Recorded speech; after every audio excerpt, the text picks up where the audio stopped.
Rendez-vous pour une nouvelle vidéo sur Tout sur ma peau. Donc, deuxième vidéo aujourd'hui avec pour thème quels sont les produits à ne pas appliquer sur votre visage. Donc, je vais commencer par un premier produit.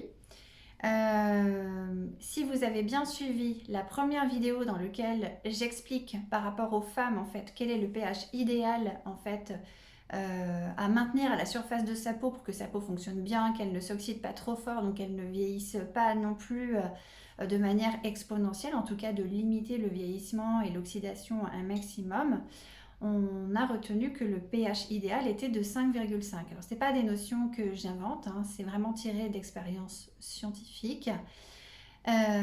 Et donc, le tout premier avec lequel, du coup, on va avoir un problème, et pourtant, c'est un produit qui est souvent encore utilisé, alors pas partout, hein, mais encore beaucoup, c'est le savon. Et tout simplement, pourquoi? Parce que quand on met de l'eau sur le savon, il y a une réaction chimique qui s'appelle la réaction de saponification.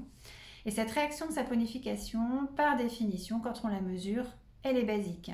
Alors il existe évidemment différents types de savons. Il existe maintenant des savons sur gras et évidemment, plus ils sont riches en huile, moins le pH lors de la saponification va monter justement. Il sera moins basique. C'est-à-dire qu'il est supérieur en fait à 7 sur l'échelle de valeur des pH. Je vous en ai parlé justement dans la première vidéo. Il existe également des savons sur gras à pH neutre. On en entend souvent parler en pharmacie. Ça veut dire pH neutre, un pH de 7. C'est encore trop élevé pour la peau d'une femme dont l'idéal est de 5,5 pour que tout se passe bien. Voilà, par contre, moi je suis une amoureuse des savons. Je les utilise pour le corps et quand on m'offre un savon pour le visage, eh bien, je ne prends pas de risque en fait, tout simplement. Je l'utilise pour le corps. Voilà, il y a des tensioactifs qui sont encore trop agressifs, même sur les savons sur gras.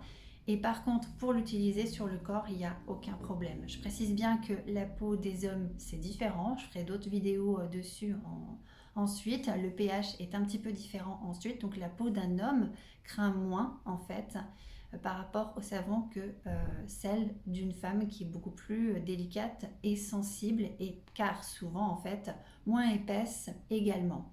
Donc le savon c'est bien mais pour le corps et puis automatiquement naturel et biologique aussi. Je vous dis à très bientôt. Si vous avez des questions, n'hésitez pas, j'y répondrai avec plaisir.